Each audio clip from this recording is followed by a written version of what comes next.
Hey guys, welcome to Talking Assets, ATL.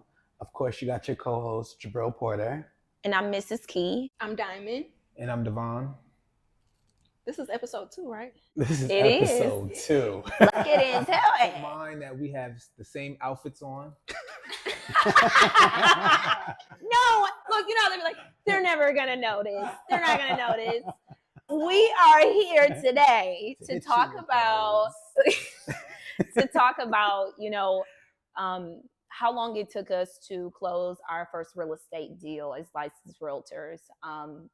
Like I said, that's the question that I get asked all the time from not really, potential clients or existing clients. It mostly comes from other entrepreneurs, people who are embarking on this journey as a new licensee and getting into the business. They kind of want to know, how we make our money and how much money we making. How long is it going to take to make that money? Yeah, how much work it's going to take, for sure. So I can't wait to hear everyone's story. I know they're going to be juicy, but we're going to try and keep it short and sweet because there's nothing short and sweet about these real estate deals. Let me just tell you that. Mm-hmm. Some are easier than others, Yes, but definitely. I agree. There's a lot more to it than what people get to see on, social media. Mm-hmm. Definitely. Yeah, so who wants to start us off? I guess I actually start first. Like you guys know, I'm Jabril. My first deal was closed in 7 months, but it wasn't a traditional deal. It was a rent to own partnership deal. Mm-hmm. So this was actually through a company called Divvy. He didn't know if he wanted to say that or not. I didn't know if I wanted to say the name because I didn't know if we're okay. But yeah, this was actually a deal through Divvy, which is a rent-to-own program, and they actually purchased the home on the behalf of the buyer, which was my client, and they will rent it to you for a few years. In this case, 3 years, and you have the option to buy back. The thing I liked about Divvy was Divvy is very transparent. So, for example, they give you a pre-approval. They give you a buyback plan. So you'll know what you'll be getting into if you was to buy the house in a 12-month, 24-month, or 36-month plan. So yeah, I closed my deal in 7 months. This deal was actually supposed to be these two clients, they moved from New York. They were supposed to be a traditional transaction. Right. And I mean, by getting their own pre-approval and looking for a house with their own. Because I was going to ask, why did they decide to do rent to own instead of purchasing the traditional way? So due to financing, they were not able to get the traditional way because the wife actually transferred. When she transferred here, her employment didn't transfer with her. It didn't transfer with her, but no, it transferred with her, but they wanted to put her on as a 1099. Okay. So she went from being a W-2 employee to a 1099. Why did that? Now, this was not even a discussion between us. This was something she was making the decision on the backhand. And this wasn't even told to the loan officer. We're all, I set my business up where we're all on the same page. So we got the paperwork over because she's like, yeah, I got the paperwork. We're just thinking, it's an approval to get transferred from New York to Atlanta to start working because she worked from home anyway. Mm-hmm. So we didn't get that. We got a 1099 statement. And you were like, what is this? Yeah. We didn't talk about this. W-2, they would come in at the end. So they had some type of 1099 form and we were just confused.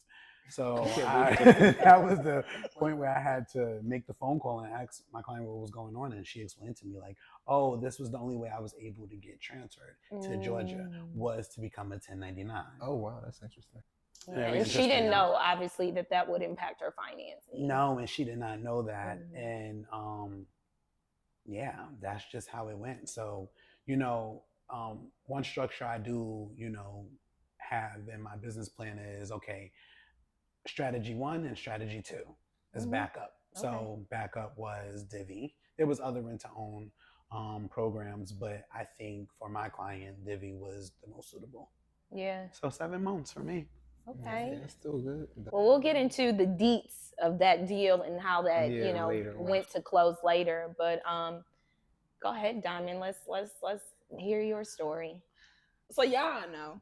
Yeah. Y'all three know. But I guess I gotta let the world know. Hey, since I already told y'all, I've been licensed for a year, but I have not officially hit that closing table just yet. And I've had clients. What have happened with Hell. those clients? What has Oh, happened? And that's don't what you I'm about to actually have say. something in pending? Right. So that's what I was about to actually bring up. So I do have a current client who we were supposed to close last month, October, on the 25th. Okay. And it was a lot of different things as far as like the FHA appraisal, which has pushed us out 3 weeks. So pray for me. Hopefully I close next week. To be If I do, continued. I'm gonna let y'all know. And she will. Yeah, she will. But realistically, so I had clients in the beginning, but I honestly chose to focus on educating myself on this side of real estate. Because like I told you guys, hey, I come from the corporate side. I know everything you need to know about that side, but I'm very a stickler for knowledge and actually knowing, especially if my clients have questions. So, with our brokerage, I took the time to complete all of the trainings, the MBA, the Explode program, so I can really immerse myself in get educated so I can help other people. And then I took 2 months off because I had surgery. So once I started feeling better, I was like, okay, yeah, I'm ready. So now you can get focused. Right. So I have my current client who's under contract, and I have 2 clients who's actually looking. So I'm looking. I'm trying to get to the closing table simultaneously. I'm trying to let y'all know how much this commission is because I ain't had none yet. Yeah. Well, it's coming. It's already done. You just on your way to it. So congratulations in advance. Cheers to that. Does anybody look? Y'all need refills? Oh, just like Can I get a we don't really. All right. I guess I need to sit wisely. So what about you, Key? So for me, I got licensed, like I said, 1 year ago, exactly. And the first few months, like Diamond mentioned, there's a lot of education. You're completing your post-license requirements, which is the MBA classes she talked about. And, that can be over the course of 4 or so weeks. So I definitely spent maybe that month of November and December taking my classes, getting those things out the way. And there were still more classes to be taken coming into the new year. But child, they wore me out with the classes. I said, enough is enough. You sure did. I said, enough is enough. I will, get out here in these real estate streets and put this stuff to action. Because I'm very much a hands-on learner as well. So I learn by doing, what I'm saying? And by watching, by observing. So I did have a mentor who had been active in the business for all of maybe 3 or 4 years. She was definitely a resource to me in terms of showing clients homes and even attending the closings and seeing what that process looked like. So that definitely helped shorten the learning curve, but you still have to get out here and find the business.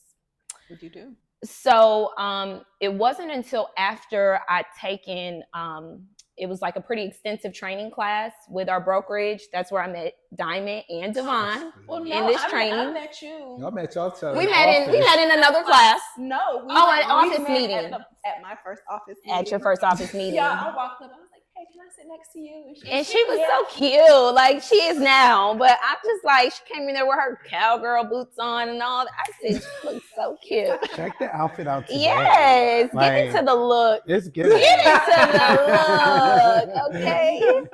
It's rich as fuck. It's a mindset. It's not just talking about your finances. That's right. All around, rich as fuck. So it was in that training though that I feel like we really got to know each other. I really got to put all the things I learned in class into action because it was very extensive. I mean, we had homework assignments and you had to come back with receipts. Was this an MBA or Explode? Explode. Okay. Explode with Coach Oliver. So after Explode, or during which rather, I was putting some of the things to practice that he, showed us and told us that we should do. One of those things was calling my sphere of influence. I literally went from contact A to Z calling people, letting them know that, hey, I'm a licensed realtor now, let me put you on notice on what's going on in these, in this real estate market, and find out what your goals were. And by way of doing that, I got my first listing. That was a listing, a high price listing out in Fayetteville. It was someone from my sphere of influence that I'd actually used to work for. She was one of those people, one of those small businesses that I recruited for a while back. So she was getting ready to sell her home. She had a lot of equity in it. Really, her family had just kind of outgrown the space, and she really didn't have any reason to sit on it. Also, by way of doing that, I reconnected with my old boss who laid me off. You know who you are. I'm just kidding. But no, I mean, it was a full circle moment, because the job that, obviously launched me into my entrepreneur journey, that boss that had hired me and also then fired me, I actually closed with her in August of 2023. She sold her existing home and purchased a townhome simultaneously. So I closed 2 deals with my first client. Awesome. Yeah. That's really good. That's Yeah. really good. So it took all of, I'm going to say 11 months. 11 months to do that. It takes a while. So with me, like I said, I was helping my friend out before as far as investments up in New Jersey. Yeah. So altogether, I kind of say I've been in real estate for like 6 years, but not a licensed realtor for like 2 years, close to 2.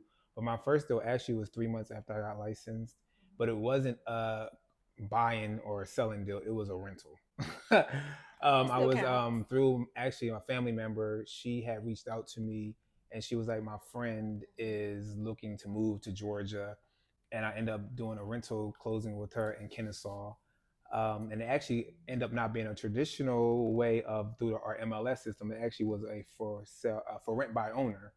So I had to actually charge her a retainer fee in order to get my commission, because the for rent by owner did not want to pay the realtor a commission. Oh wow. So that was my first one. Then after that, I kept getting more. I got another rental and another rental and another rental and another rental. I had about like 10 rentals back to back to back to back to back. All of them didn't close. Some of them did. All of them didn't. But and then I think that's just the business. Buyers, sellers, renters. That's the business. yeah. I tell They people, close, sometimes they don't. and I tell people you don't have to use a realtor to do a rental deal. You can go and find it yourself. But I understand why they utilize the realtors, because there's a lot of scams out here nowadays and frauds happening by way of Zillow, Realtor.com, all these other websites that kind of falls on. So they want to just make sure everything's okay, because they're not going and doing behind the scenes work. They're not checking to see if this person actually owns the property. And those application fees get to be really costly. Exactly. It does. And so from there, I actually end up getting a buyer lead from one of my colleagues out of my office. She sent a buyer lead my way that she stumbled upon, that came to her, one of her listings. They needed representation, and she said, Devon, would you take them on? I said, no problem. And so even though I got that maybe 6 months after, we didn't close for another 6 months. So it's basically a year as far as a regular close, because we went through things like the title issue. But just talking about, so many things. Your net worth is your net worth. Come on, you now, know what that I mean? is good. Your colleague. The mere fact that his colleague referred business to him, that's amazing. right. It's a rarity in this market. Right. Everybody holding on to their clients Oh, now these hey, days. they So like that's you. a blessing. Yeah, so I was able to close that finally, and then another colleague of mine actually referred a listing to me, so I will be listing that next year. So it's good to work. It's good to work with have just creating relationships, like you said. Your network is your net worth, and creating those relationships and letting people know I'm not here to compete with you. I'm here to help you. So and they look at me as someone willing to help them. So I appreciate it from them referring stuff to me. I like that you mentioned relationships, because this is definitely a relationship business, and obviously for you, your client came by way of another colleague, another realtor. Mine is someone from my sphere of influence. Diamond and Jabril, I don't know if I heard you mention, where'd your clients come from? So, for me, sorry, Jabril. Ladies first. The gentleman. So my current client who's under contract, she is one of my closest friends' aunt. So my friend, she reached out. She was like, "Hey, my aunt, she's looking to rent a property." So she was first looking for rental property, Okay. and then she was like, "Hey, well, what are we gonna do with rent to own?" So I was like, "Okay, well, let's get you applied to this company that my company works Partners with." yeah. Right. So we tried to do that, and it just didn't work out. Okay. So I was like, "Hey," she was like, "Hey, I want to buy a house." So I'm like, "All right, let's get you with a lender." So I recommended 3 different lenders that I work with, and she got approved. And then we started looking around. And then also, my 2 other clients who I'm currently working with, one is my cousin. She lives in Texas. Shout out to you, Keish. And then also my other client is the lady who's the aunt, her niece. So it's like all in the family as of right now. Like I do have other clients that I work with or that I had worked with, and it came from actually networking events and things such as that. But so you tap into your sphere of influence. Right. Yeah. Same for me. The sphere of influence has been feeding me. And one thing you said about, your friend whose aunt, she referred to you. God is good. Thank God for the friends who trust you to handle, their loved ones, right.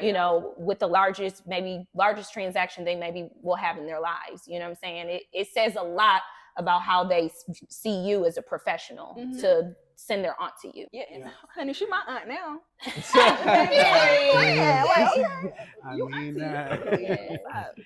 So my first deal was a sphere of influence. It was a family friend. They were relocating from New York, because I am from Long Island, New York. They were relocating from New York to Atlanta, and that's how that went about. We actually worked together for 6 months. Okay. Other than that, most of my deals has been sphere of influence or cold calling. Okay. And expireds for sale by owners. Thanks for watching part 1. See you next week for part 2.